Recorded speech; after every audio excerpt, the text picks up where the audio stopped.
And it's a fascinating week one matchup because it's the Steelers and the 49ers, two incredibly passionate fan bases. Whenever we talk about those teams on this show, the numbers, we see it. Mm-hmm.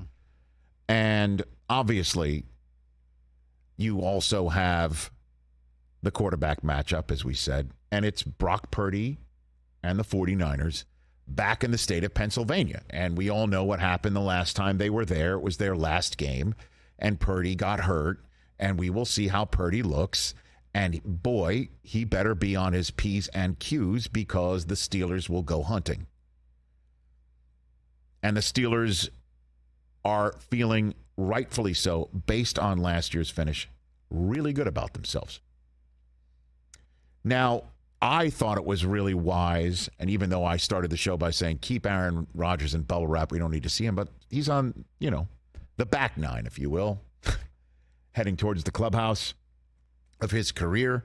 And Purdy, he needs the time. You can make the case Sam Darnold needs the least amount of reps out of these quarterbacks that are vying for the gig. So Purdy got into the preseason game. He started it this past weekend, 4 of 5, 65 yards. He looked like Brock Purdy. This is what he had to say after the game. Felt really good just to be out there with the guys in a game environment. Obviously, just get the nerves out a little bit. Just the build up to a game and everything, and then being able to, get an early completion to Debo and get things rolling. So it felt really good, be able to get out there and drive and honestly just be in a game, environment, like I said. So, yeah, I'm excited about it. Should be.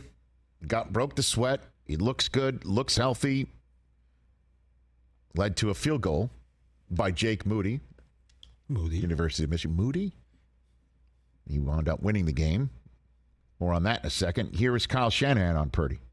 I thought he did real good. I mean, all the plays that he had, he made, and I don't think he had a bad one. That sack, that wasn't, we busted a protection, and we'll see if he could have done anything about it and got rid of it. You always try your hardest to get rid of it because once you get sacked there, it's tough to score, but it don't look like there was much you could do live. He's got to be psyched. I mean, he's just got to be psyched. Purdy looks ready. He looks healthy. He looks ready. He looks in rhythm. Man, you couldn't say that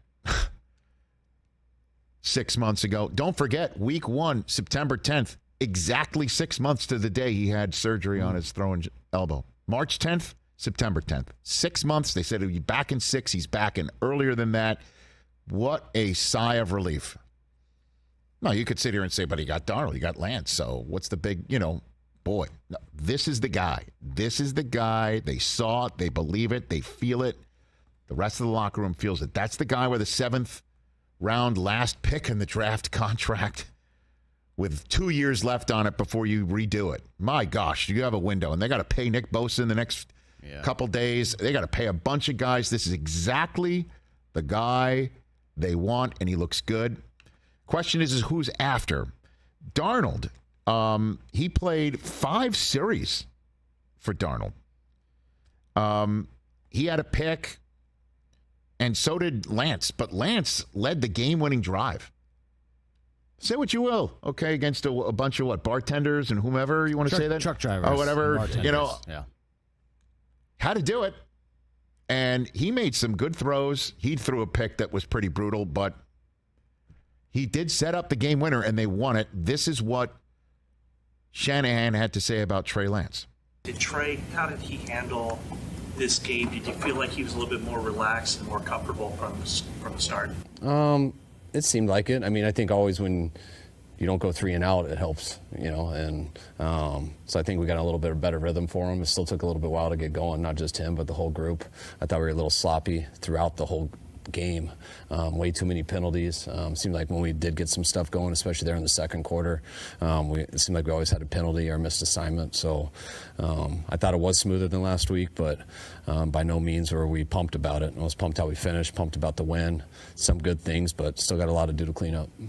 He did get Jake Moody in position to win it, and Moody, boy, that was a little close for comfort. Went right over that, right up, right. They beat the Broncos. Hey, here it is. Boy, we've been talking about this for months.